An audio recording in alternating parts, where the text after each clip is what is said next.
So, how was the test?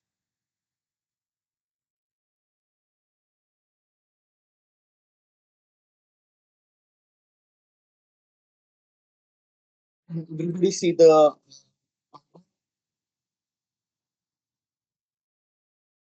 So I can see. Yeah, I can see it. So, in this lecture, we'll start with birth and death processes.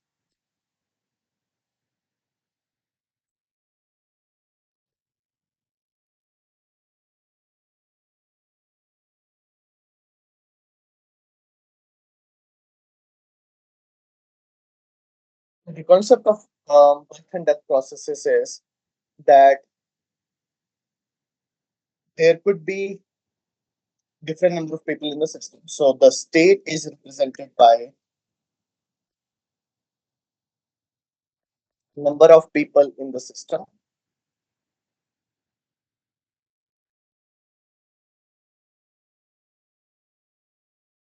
The number of people in the system could be anywhere from 0, 1, 2, and so on.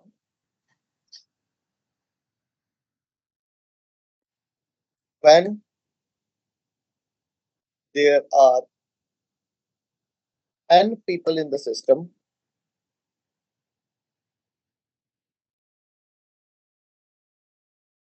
we have new arrival at rate of lambda n and a departure from the system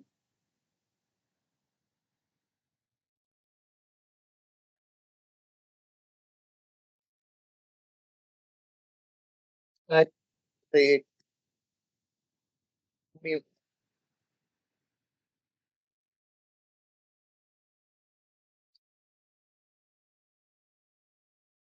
Does that make sense?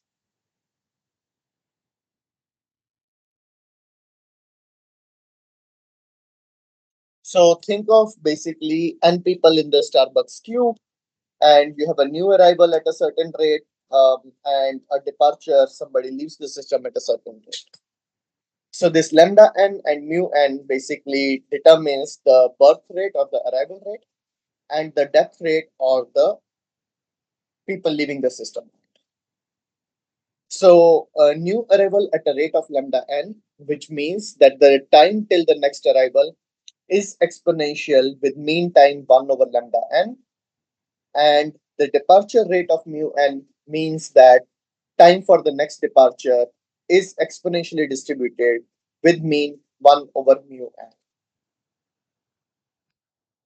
So the lambda n's and mu n's are the arrival or the birth rates and departure or the death rates.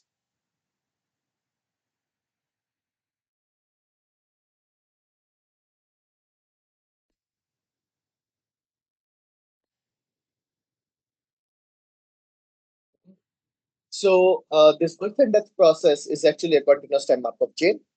So if we think about it, so it is states 0, 1, 2, 3, and so on. When you're in state 0, that means there is no person in the system. Nothing can leave the system. Where could we transition to?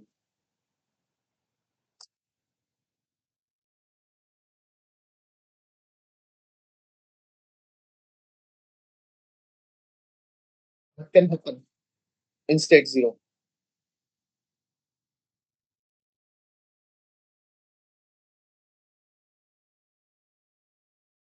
You can go to state one. State 1, yes. At what rate? Lambda n What is n? 1. Um, it's actually 0 because you have 0 people in the system and there is an arrival. Okay. Now we are in state 1. What all could have happened?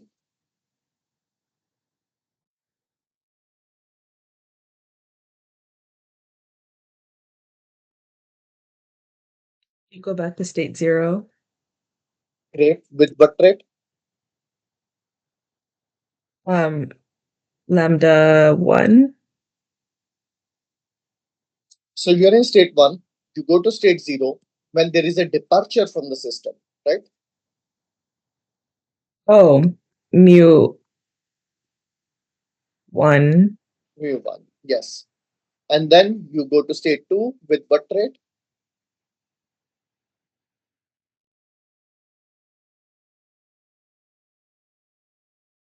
Lambda 1. Lambda 1. Great. You're in state 2. Where all can you go? 3. 3 with what rate? Mu 2. And where else? State 1 maybe. State 1, mu 2. So similarly, you would have a mu 3 here and lambda 3 here and mu 4 here and so on. So that is basically how the um, birth and death process is, and it basically forms a continuous time Markov chain.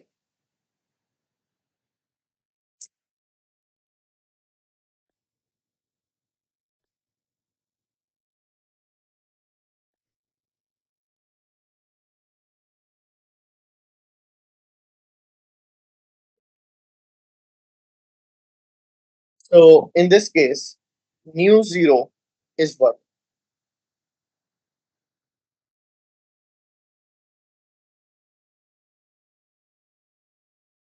Rate of leaving state 0.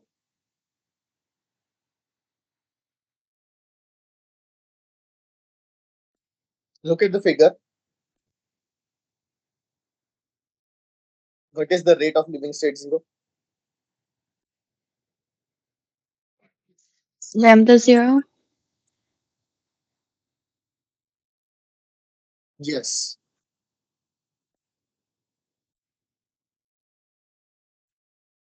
So mu 0 is lambda 0. What is mu 1?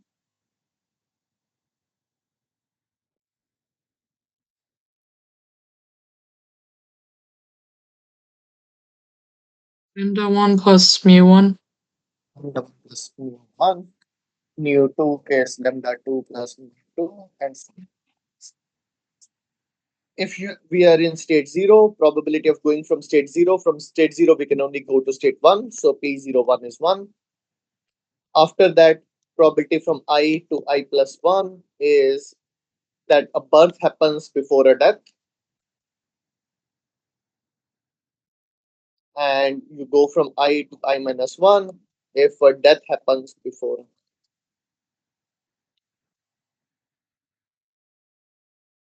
And here, mu I is lambda I plus mu I.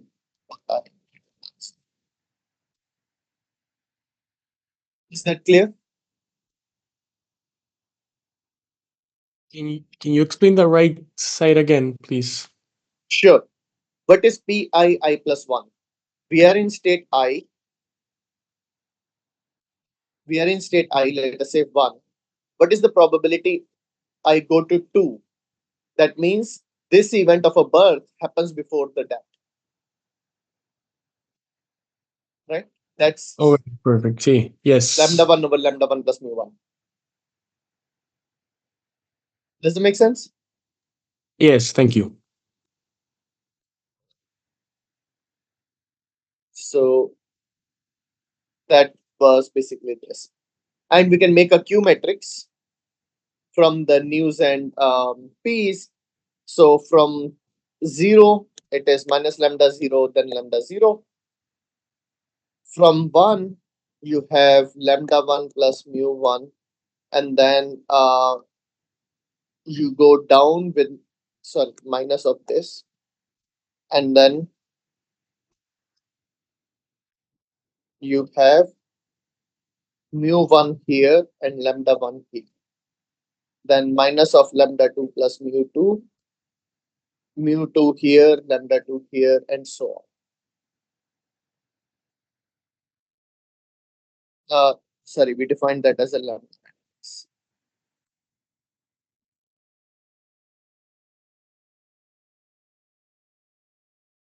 Clear?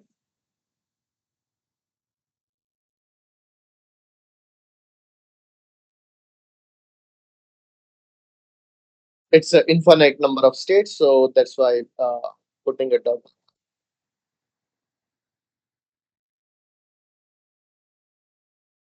Any questions so far?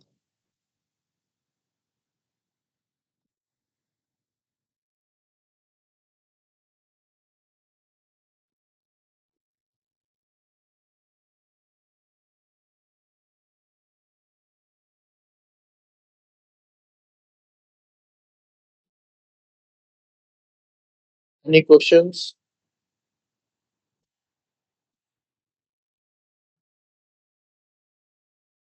Right. If not, let's do some examples for birth and death processes. So the first example is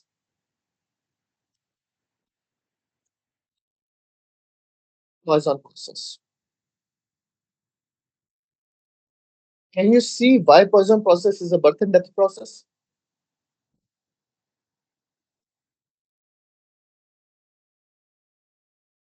What will be the values of mu's and what will be the values of lambdas?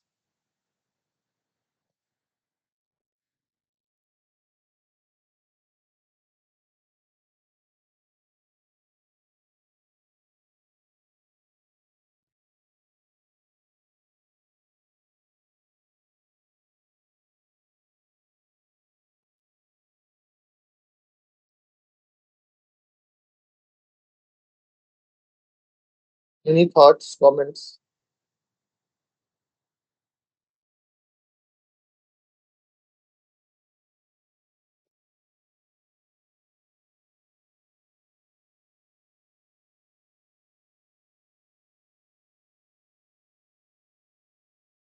For a Poisson process, why is that a birth and death process?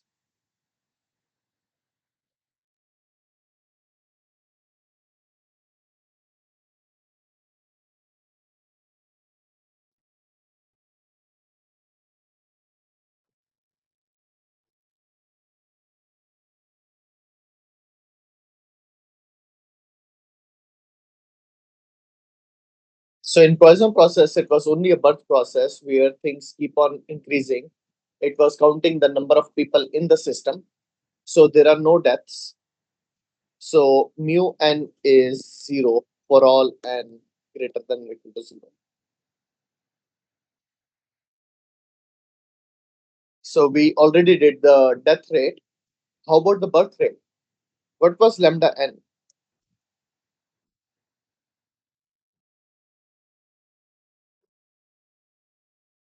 So if we have n people in the system, what is the time for a next person arrival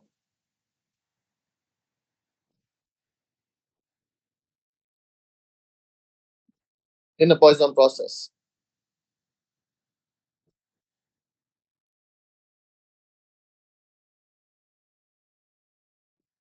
So even if we have Exponential distribution.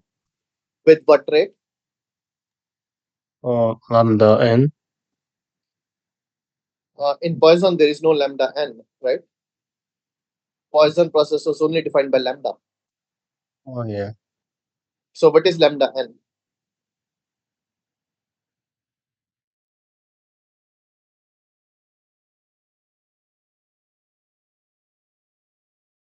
So if there are 10 people in the system, what is the time for arrival for the next person in a Poisson process?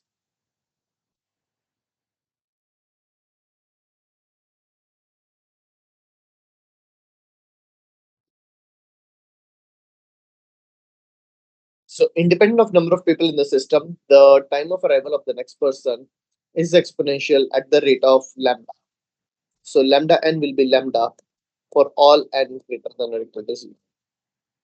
So Poisson process is does not have deaths, and the birth rates lambda n are lambda. In general, we define a birth process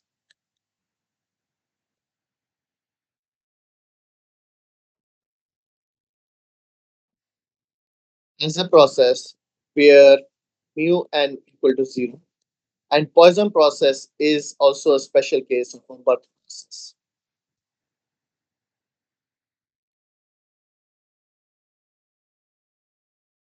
Are there any questions so far?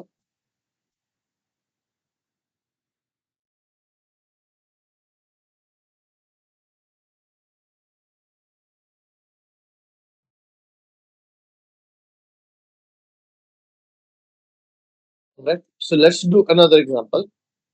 The next example we are going to do is a Joule process.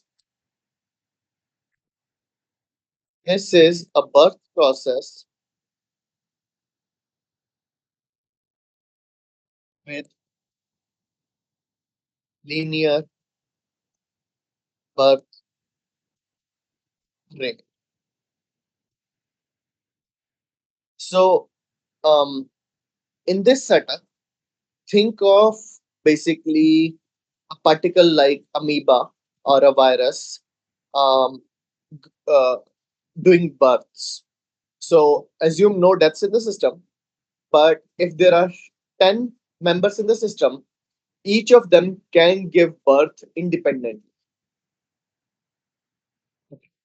So, if each person or each member can give birth independently at a rate of lambda, then if there are n people in the system, what would be the rate of birth?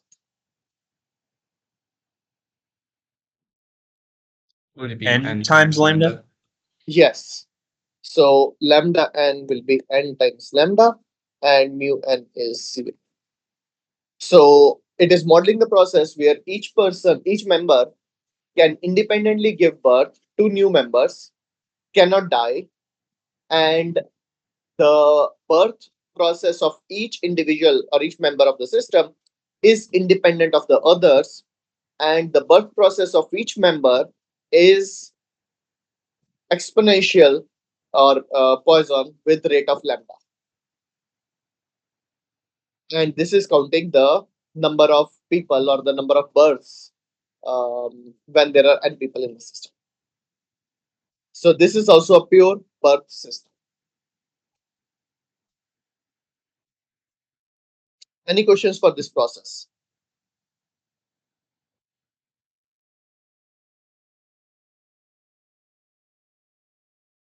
Is this something that will be told in the problem that this is a Yule process, or will we have to use some sort of context clues to figure that out?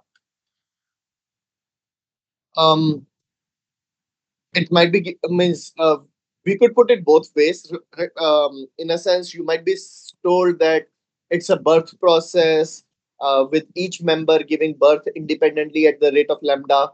That also defines the same process. Either you'll be given all the description in words or mentioned Joule process. That's pretty much the same thing, right? Right. Yeah. Okay. Gotcha. But you would have to get, yeah, obviously all that information to figure it out. Yes, you will. You should be knowing all the info. You should have all the information, whether in words or in the name.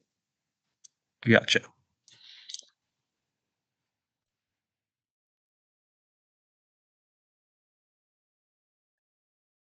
All right. Next example.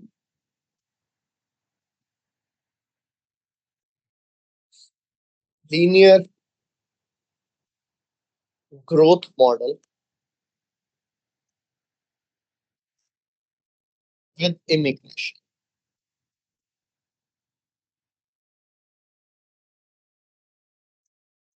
Okay, so in these type of models, we are not doing gender specific things. What we are basically saying is each member can give birth at a certain rate. So we are so sometimes when we model this type of system, and you might have seen the population. If I don't know how much you follow the population growth systems of the country, the fertility rate and every rate is determined by women. So when we do all these models, we typically can even restrict ourselves to the women births or women deaths to do the growth models of the system. So we basically only do the growth models and don't consider the genders very specific. So in the growth model, if there are n individuals, each individual can give birth at a certain rate. Each person can die at a certain. Okay. So we're now modeling both births and deaths. So if there are n individual in the system, each person can die at a certain rate, which is mu, and each individual can give birth at a certain rate, which is lambda. Then what would mu n be? If there are n individuals in the system, what is mu n for the biological reproduction and population growth?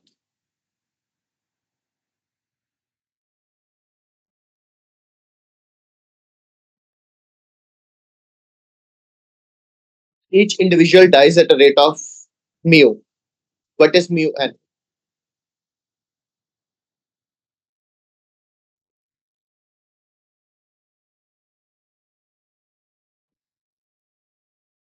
Is it n times mu? N times mu. Okay. What is lambda n?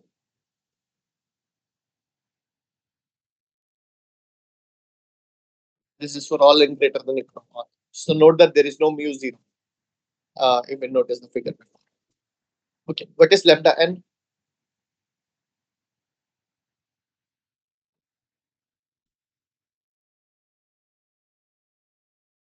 And lambda. Yes. N lambda n greater than equal to 0. Now the twist here is I added a word which is with immigration. So think of immigration as basically you have a society and there are people coming in immigrating from other societies, so like other cities or things of that nature. So for immigration, the model we basically use is there is an exponential rate of increase of theta for population due to external source such as immigration into the county. So if there is a external immigration rate of theta, where would that impact? In the birth rate or the death rate?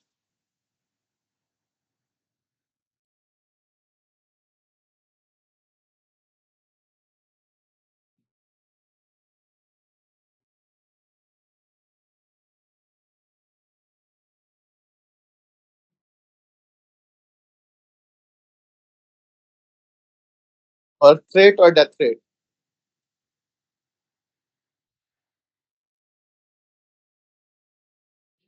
Birth rate. Birth rate. So you'll have additional plus theta. And what we are assuming is the immigration rate does not depend upon the number of individuals in the system. So if there are 10 people or 100 people, the immigration rate remains constant.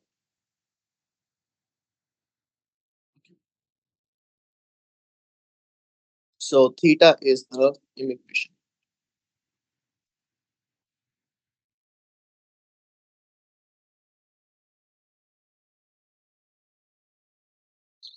So now we did the population growth models. Now let's go into the queuing system models.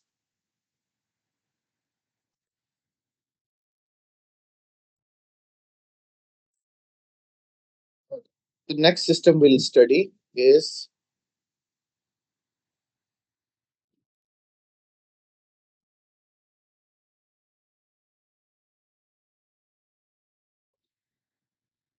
so there's some notation we basically use in queuing systems.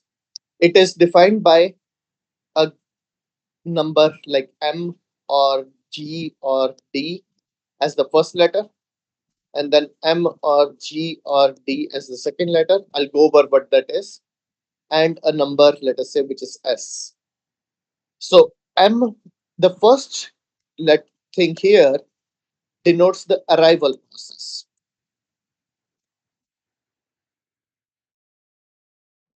So you have a queue, think of a Starbucks queue. The first thing is saying how is the process of entry into a Starbucks system. M means it is memoryless, which means that given a certain number of people, the next person that is arriving into the system is exponential service time. Sorry, exponential inter-arrival time. Okay. D means deterministic,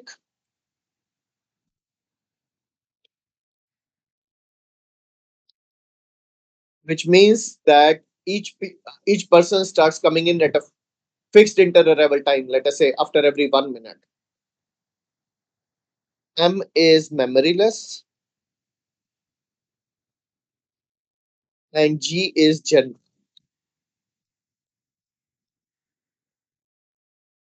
First letter talks about an arrival process. Second talks about a departure process. You are in a queue. When do you depart the queue?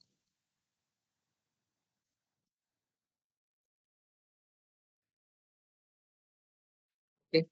And S is the number of servers, number of people serving these systems. So if you're going into the Starbucks queue, you have a single queue where you enter. The number of servers is basically the people who are in the front, where people can keep on going to the different servers. Departure process is what is the distribution of service time of each server.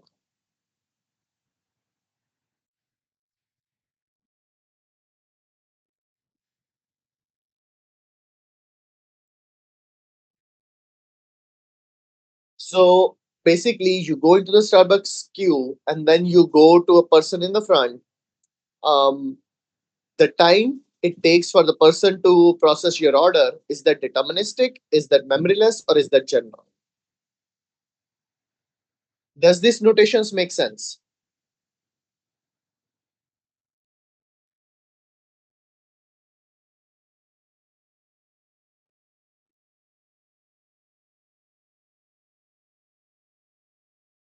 Okay.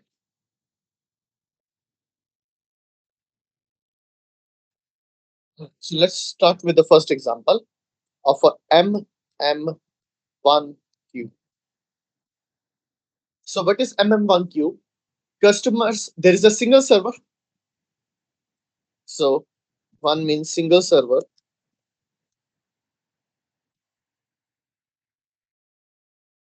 Then the first M is basically saying the people are coming in into the system according to a Poisson process. So the arrival is a Poisson process at rate of lambda. The second is after arrival, customer goes into the queue and it goes into the service if the server is free. So when the person comes in, if the queue is empty, goes to the server, otherwise joins the queue, and when the server finishes serving a customer, that customer leaves and the next customer in the queue joins the server. So the service time of a server is exponential at rate of mu.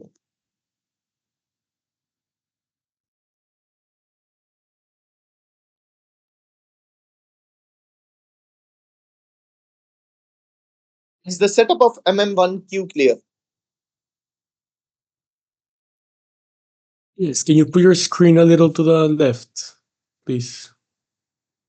What do you mean by putting the screen later to the left? Like going a little bit left, because I cannot see the left part of your iPad. Okay. Okay, I can do that.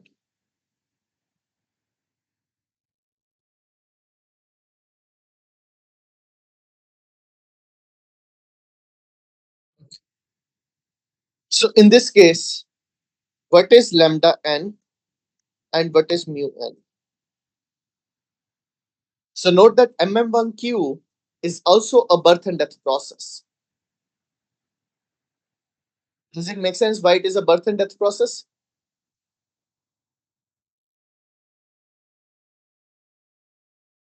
So yes, great. So what is lambda n?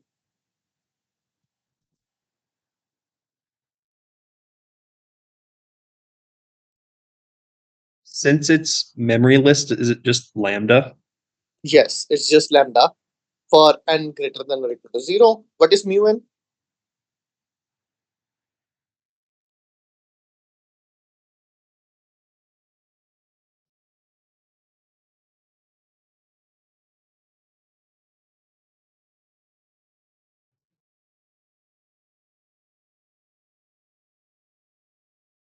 If there are n people in the system, how much time does the server take?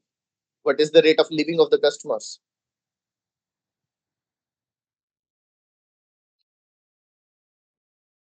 So just a second.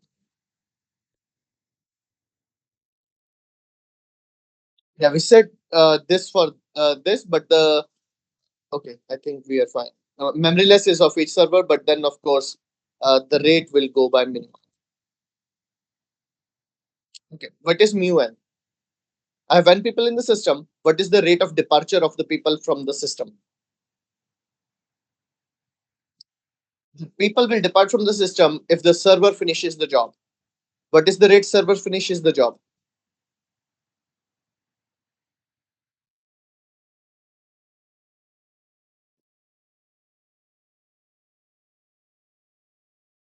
What is the rate at which server finishes the job? Just mu.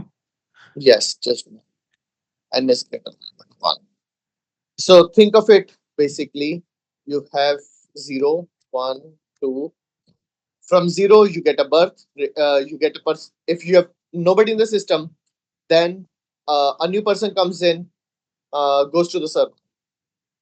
You have one person in the system, the one person would be at the server, and then the person can depart at a rate of mu, or a new person can come in at the rate of lambda. You have two people in the system, a new person can come in at the rate of lambda, or one if there are two people in the system, one is in the queue, one is at the server. So you go to one only if the person who is at the server finishes the job. Since there is one person at the server, that person finishes at the rate of mu. Is that clear? Would that rate change if you had multiple servers? Yes, that would change if you have multiple servers. That will be the next one. And the states represent the amount of people in the system, Yes, including people waiting. including people in the queue and with the server. Okay. Every person.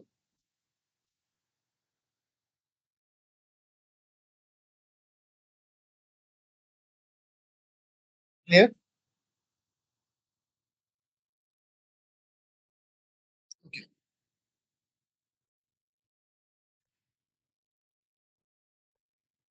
Now let's go to the next one, which is MMS.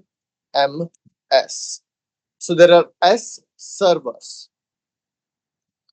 So till there are S people in the system, each of them is going to an independent server. After S people in the system, S people are the servers and the remaining are joining in the queue. Is the setup clear? So arrival rate is Poisson process rate lambda. Service time of each server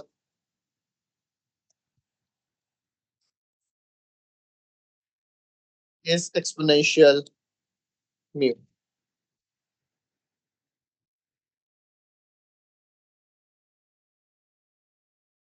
All right, let's take an example and then we'll generalize. Let's say there are 3 servers. Okay. And we are going from state 0, 1, 2, 3,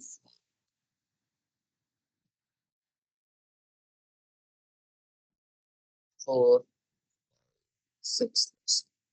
Okay. I have 0 people in the system. What can happen?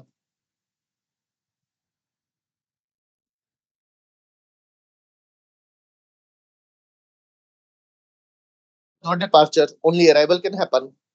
You go to 1 with rate of lambda. You have 1 people in the system, and that one person is at the server. The server can finish the job at a rate of mu, or a new person can come in at the rate of lambda. Clear?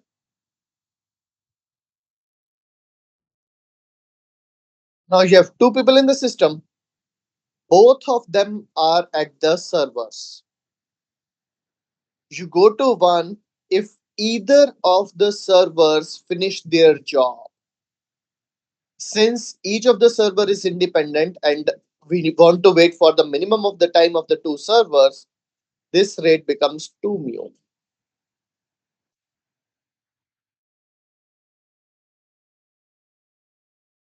Is that clear?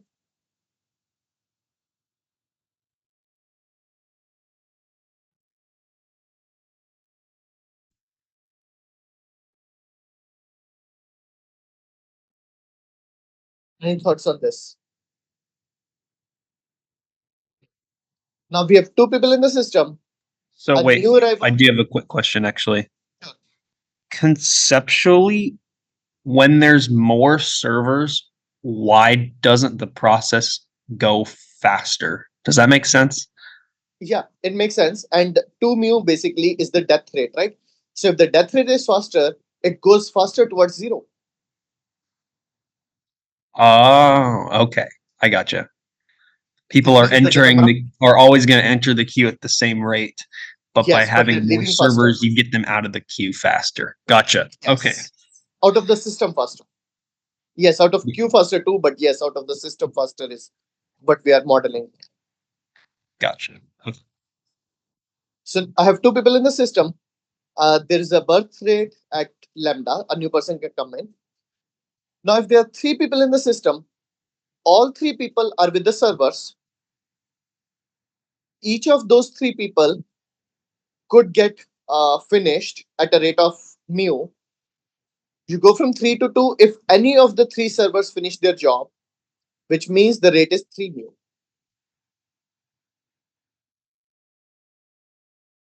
Right? From state 3, I have a birth of lambda. Okay. Now I'm in state 4. There are 4 people in the system, 3 with the servers, 1 in the queue. How do I go from 4 to a 3?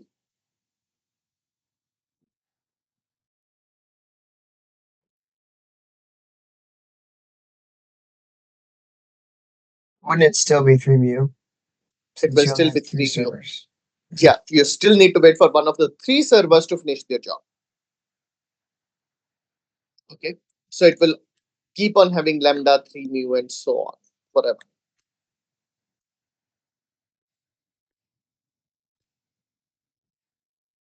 Is that clear?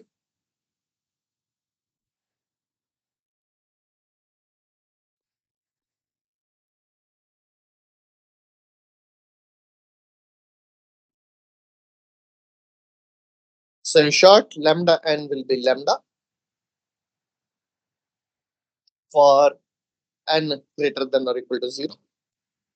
Mu n will be n mu for 1 less than equal to n less than equal to s. Till s number of servers, it will keep on increasing mu 2, mu 3, mu all the way to s mu. And then after s, it will always be s. You can substitute s equal to 1 and this will satisfy mm1 too.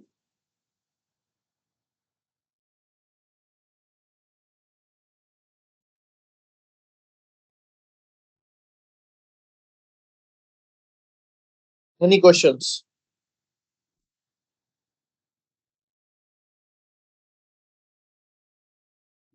Right. Let's continue further.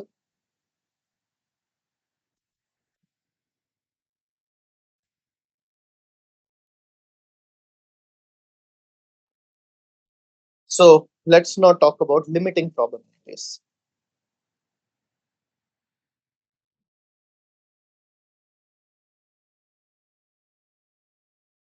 I have a question. Are we not Sure. ever going to do any, like, are we only going to do memoryless arrival and departure, or are we going to do the other things like general and deterministic?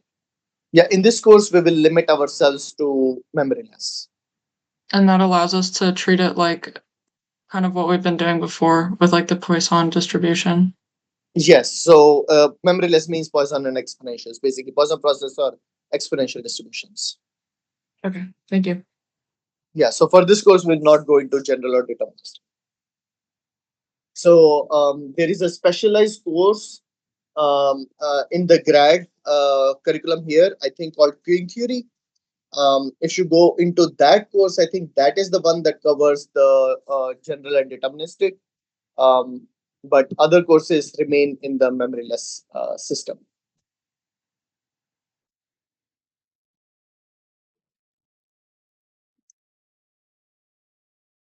Alright. So limiting probabilities, we do the states, rate of leaving equal to rate of entry. So I'm just drawing the figure again. Sometimes it makes it easier to compute it with that. So this was lambda 0, mu 1, lambda 1, mu 2, lambda 3, 2, mu 3, and so on.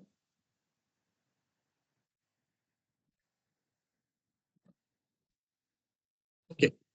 So let us start writing the equations. State, rate, leaving equal to rate, enter. Let's start with state 0. What is the rate of leaving state 0?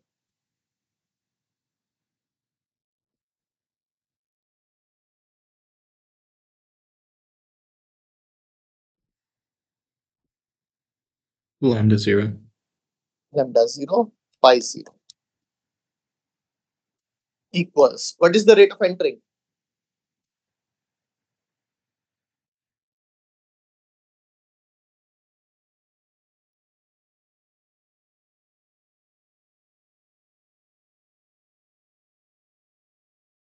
What's the rate of entering? mu1. Mu1 times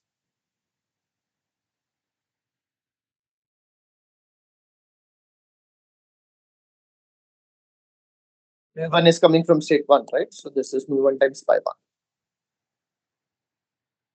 Okay. State 1.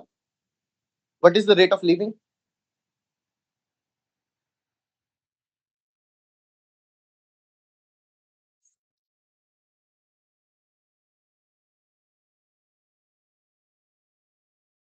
Lambda 1 plus mu 1. Lambda 1 plus mu1 times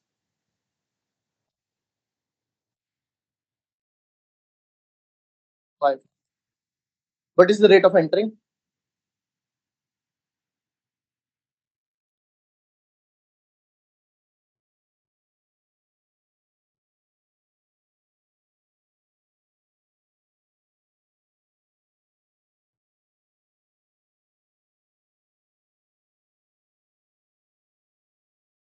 What do you get to state 1? Lambda 0 pi 0 plus mu 2 pi 2. State 2. What is the rate of leaving?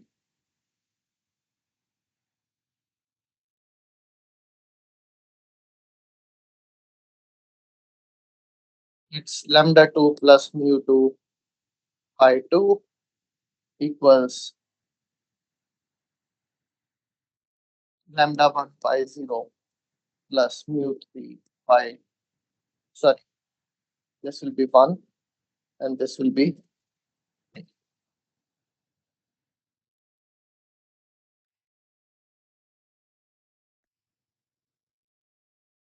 correct. So what we're gonna do now is a trick. So note that from the first equation, lambda 0 pi 0 and mu 1 pi 1 is the same. This term is lambda 0 pi 0. This term is mu 1 times pi 1. Correct? So I can cancel this and this because both of them are the same.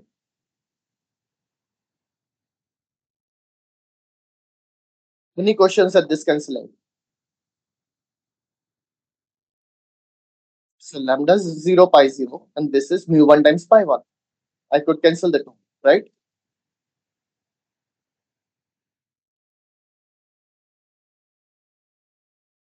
The new equation becomes lambda 1 pi 1 equals mu 2 pi 2.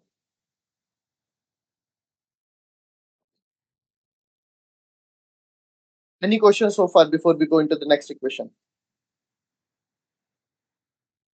Right. So this equation is lambda 1 pi 1 equal to mu 2 pi 2. Lambda 1 pi 1 is here and mu 2 pi 2 is here. The two are the same. I could cancel these two.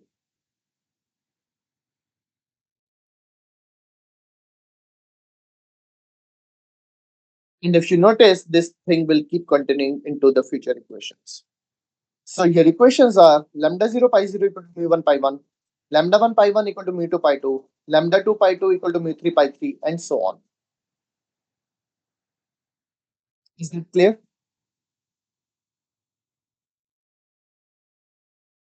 So let's write down the equations.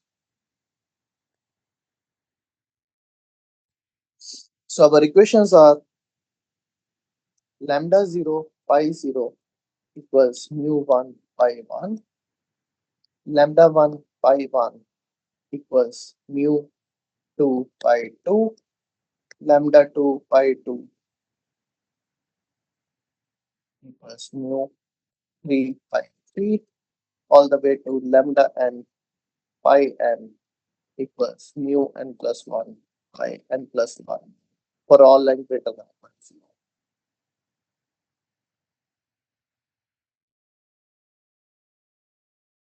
So I have all these equations. Let us start substituting everything in terms of pi 0. So from the first equation, what is pi 1 equal to? Pi 1 is, I bring this mu 1 in the division on the other side. So it's lambda 0 by mu 1 times pi 0.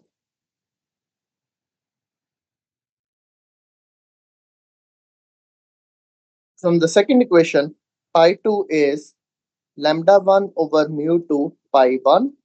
And then I substitute pi 1 from the first equation. This is lambda 1 lambda 0 over mu 2 mu 1 pi 0.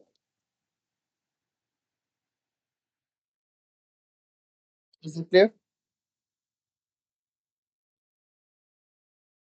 So I keep continuing like this. In the third equation, pi 3 is lambda 2 over mu 3 pi 2. And I substitute pi 2 from before. This lambda 2 lambda 1 lambda 0 over mu 3 mu 2 mu 1 times pi 0. So in general, I can write pi n is lambda n minus 1, lambda n minus 2, all the way to lambda 0 over mu n minus 1, all the way till mu 1 times pi 0 for all n greater than or equal to 1.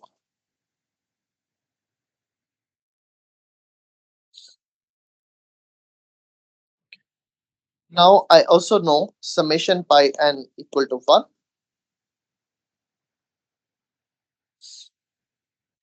So 1 is same as pi 0 plus summation pi n goes from 1 to infinity.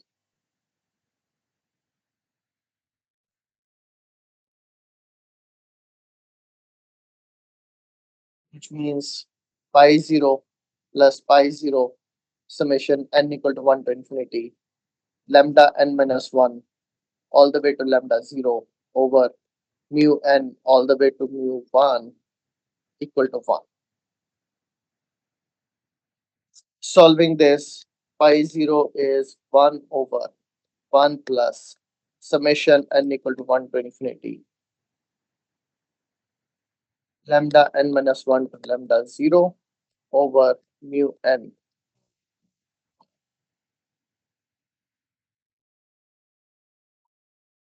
So that is the value of pi 0, and pi n we already know is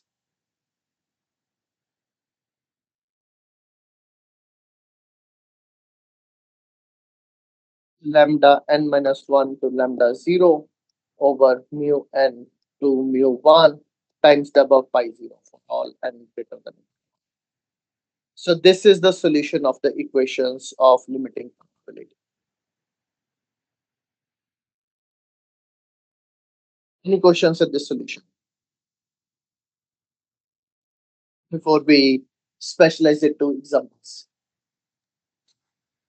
When would you use this over the other methods that we've learned? Is there like a benefit to this, or is it just maybe faster?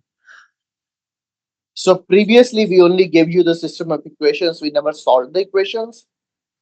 So the method is the same. Here we solve the equations. Does it make sense? Yes. Okay. This is another way to write it. Yeah, means we solved the equations. Previously we left it that somebody can solve it. We did not fully solve the last steps. We only gave you the equations. Now we are giving you the solutions of those equations. You go. Could you just go? Yeah.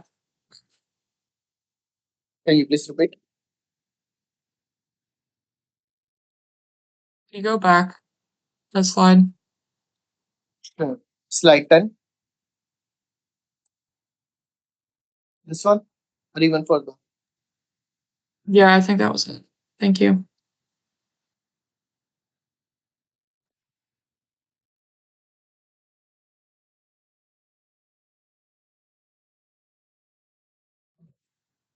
So in order for this thing to work, one of the thing we need is basically this summation that is here has to be finite, right?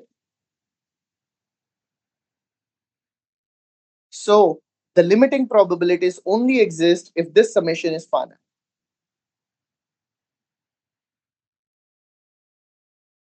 Otherwise, limiting probabilities do not exist, which means there's no solution to the equations. And because of infinite state, it may happen that there is no solution.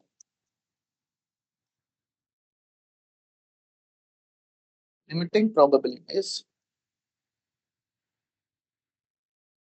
So think of limiting probabilities not existing, which means that the system is probably not stable. Do not exist.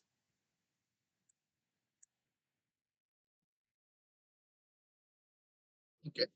Exist only if that summation n equal to 1 to infinity lambda n minus 1 lambda 0 over mu n to mu 1 is finite. This is also a sufficient condition that if this sum is finite, then the limiting probabilities will exist. All right. So we have done this expression. Let us do examples for first this limiting probabilities existence before we give examples for finding PNs for the special cases. So let us take the system MMS.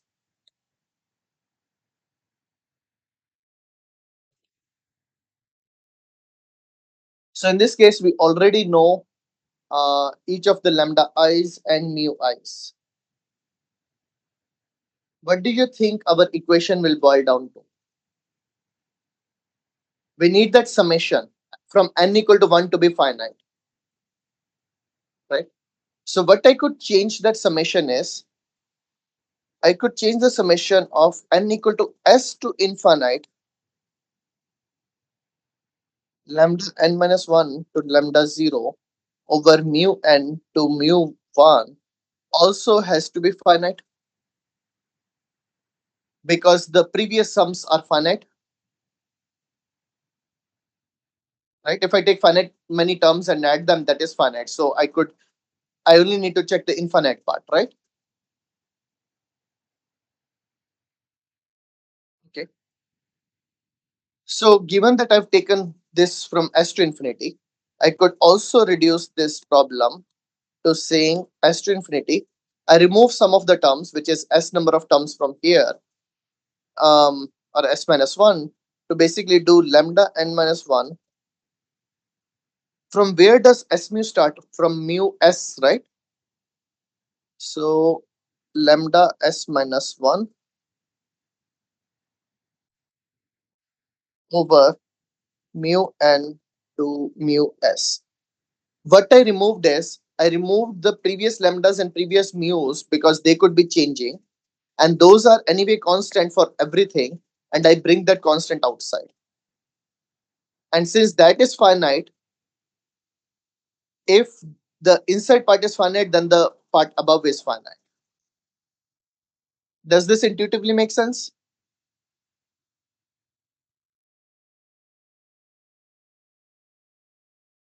So what I'm saying is for this to be finite, this finite is enough.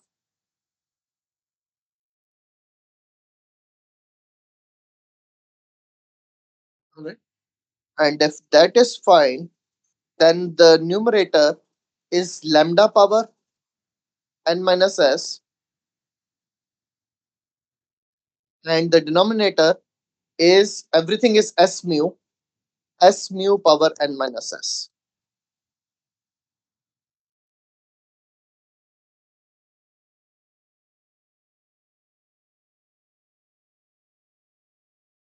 Plus Just to clarify, n is the number of states. n is the number of people in the system, yes. Oh, the number of people. Yes. Oh, also that. Yeah. Both the Or same thing. states, yes. I mean, states go from s to infinite here, for example. Okay. So this becomes summation over n equal to s to infinite, lambda over s mu, n minus s plus 1 has to be finite. When does that happen? Means n goes from s to infinity. I could remove, make this summation from n equal to 1 to infinite and remove this s, for example. But intuitively, do you have an idea? This is a geometric series. For a geometric series, when does this converge?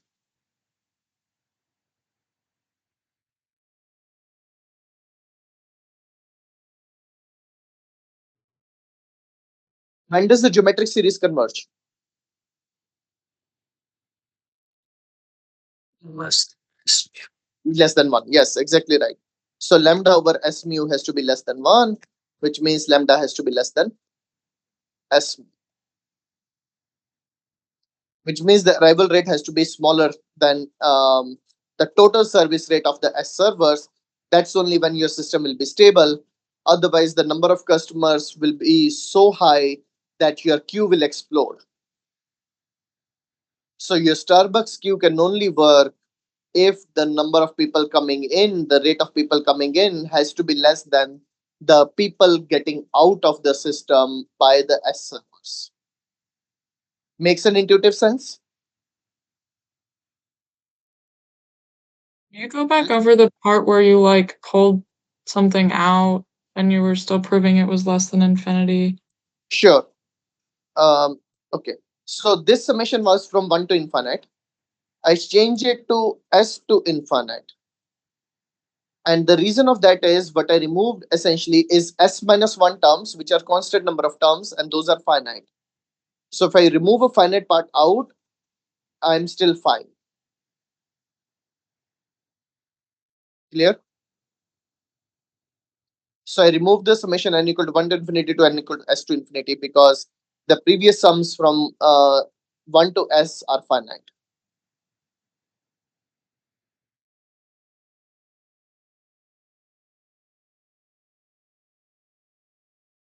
Like, what's the point of doing that? I wanted to get this equation that you are stable if lambda is less than s mu. And the reason of doing that was doing all this thing was the mu's depend upon the number of system. Otherwise, I have to keep on capturing that mu is increasing with the states to a certain point and then remaining constant. By removing all these constants and summations, I took care of that technicality. Remember that mu's were 1 mu, 2 mu, 3 mu, all the way to s mu, and then remaining s mu. By removing the constant terms, I got rid of the part where it was going 1 mu, 2 mu, 3 mu, and only retained the part where it remained s mu. Does that make sense? Yes, thank you. Okay. All right. So that is basically the condition of stability for MM. As S is 1, we need lambda less than mu. So that will be an assumption we will keep on adding, otherwise the system is not stable. We also did an example of linear growth with immigration.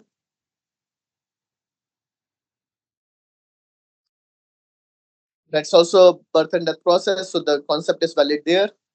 Without proving, I'm just mentioning that the solution um, of this setup of the stability equation will come out as lambda less than mu. So there is no immigration rate for the stability of a linear growth with immigration. And the intuitive reason is that the immigration rate was not dependent on the population. So immigration does not come in for the stability of the system.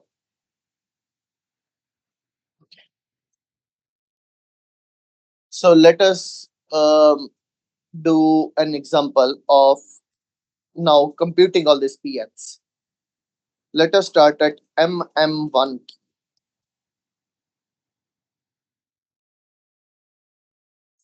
Okay.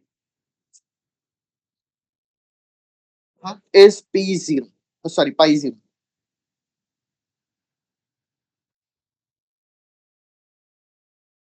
Expression of pi0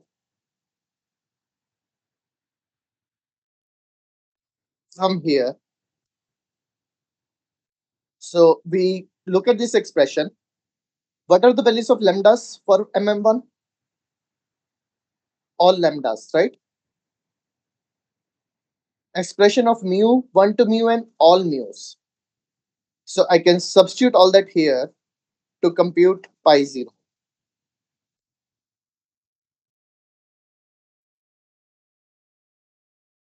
This is 1 over 1 plus summation n equal to 1 to infinity. What is the product of lambdas?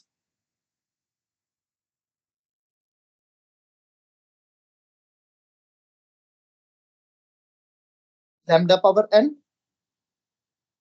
divided by mu power n. So this is lambda by mu n.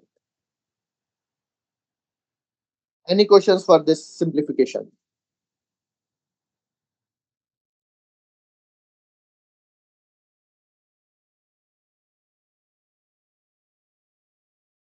Any questions here?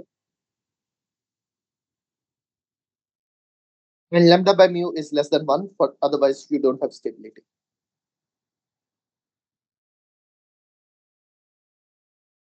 Okay. If that is clear, then the One thing. Sure. Why is there only one server in this situation? Can you please repeat? Why is there only one server in this situation? Oh, this is only an example. Oh, this is an example. Okay, gotcha. For a MM1Q, we are computing pi n's. All right, so pi0 is given by this expression. This is 1 over 1 plus. What is the summation of lambda by mu n?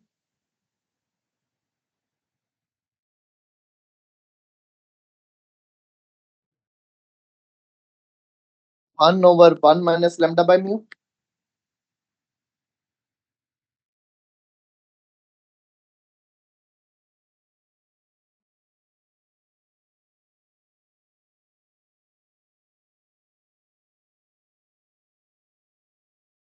Sorry, lambda by mu over 1 minus lambda. So it's the sum of geometric series. First term divided by 1 minus the common difference, right? First term is lambda by mu, because this is lambda by mu plus lambda by mu square plus lambda by mu cube and so on. Is this correct?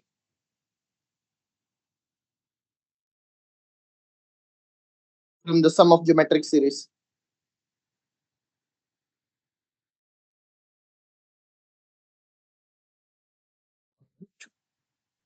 So then this goes in the numerator, 1 minus lambda by mu over 1 minus lambda by mu plus lambda by mu, which is same as 1 minus lambda. So for a MM1Q, pi0 is given by 1 minus lambda by mu.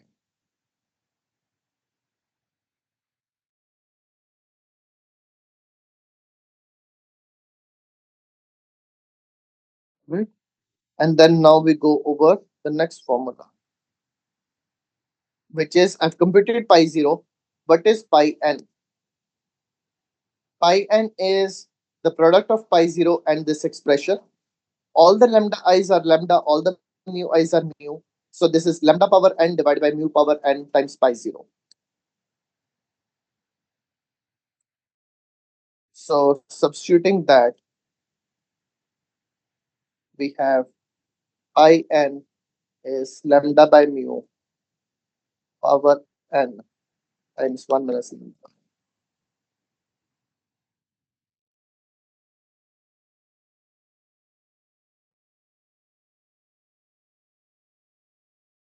And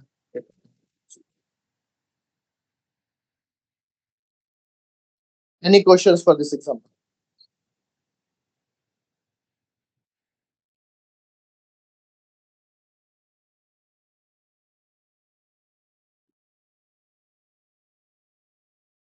So you can compute all the pi's in closed form for any of the system. You can work these type of things out. Uh, you don't even need the system to be infinite. Certain of the lambdas or mu's will become zero, and that will help also simplify some of the expressions.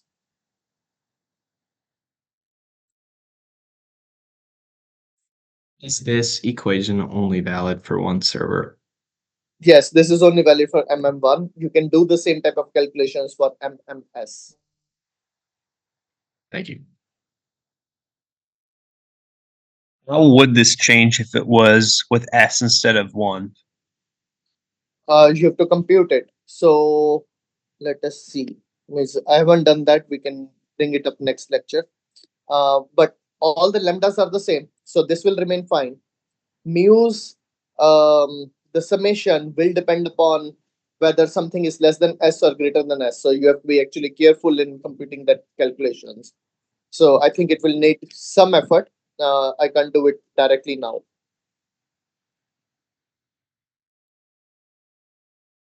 But yes, of course, the summation could be written down and then you have to compute them. Let's take that for a later lecture. But at least the approach is the same.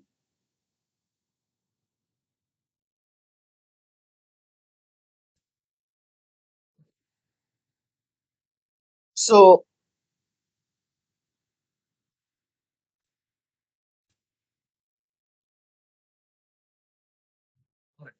now if somebody asks you what is the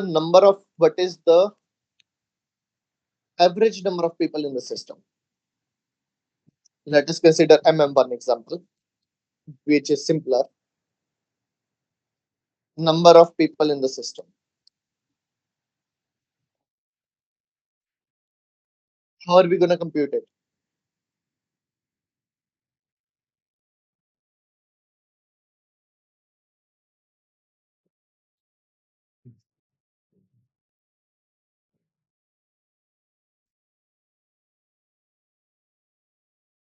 We already computed pi n. What is the average number of people in the system?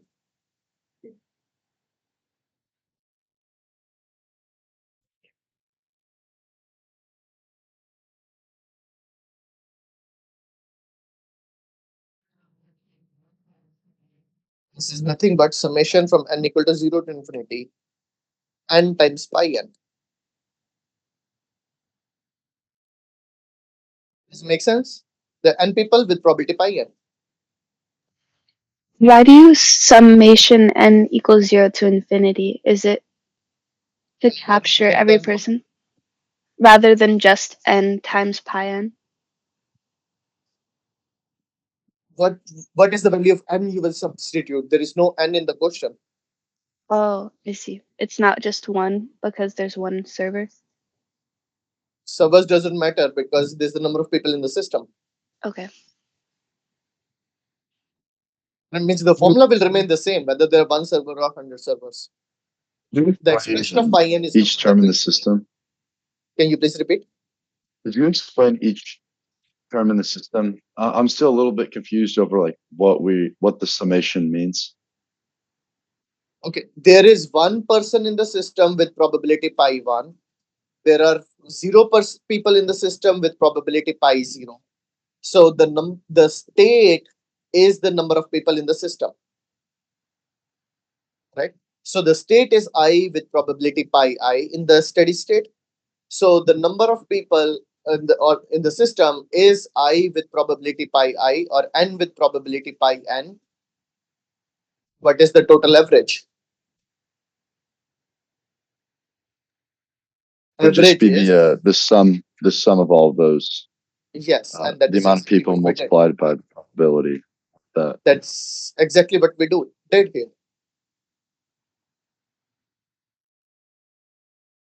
Does it make sense now? Right? Number of people times. Thank you.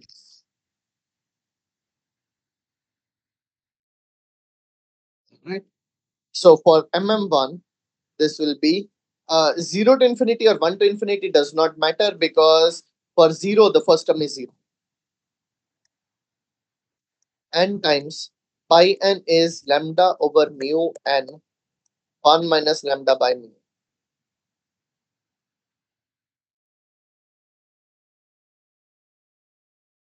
Right. This is a constant. This can come outside. The summation. This is an arithmetic geometric series. I believe many of you would have done arithmetic geometric series back in high schools. So try solving this. We will complete this exercise next time. But this is basically the expression that will come, and then we can use arithmetic geometric series to solve this expression.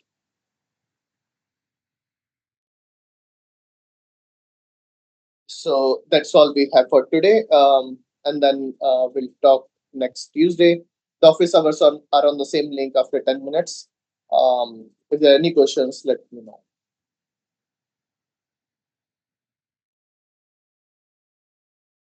What? Sorry, what is that bottom equation for? What is which equation for? The final equation that you just wrote down. Is that Yeah. just like This is the average number of people in the system. I have not computed to the last expression, but this is an arithmetic geometric series that you can use to compute the final answer. oh, you just wrote it out. Okay. I gotcha. Yeah. You I just plugged in substituted the value for pi n. I see. Yes. I just substitute the value, and then we can proceed on solving it in closed form using the arithmetic geometric series. Gotcha. Okay.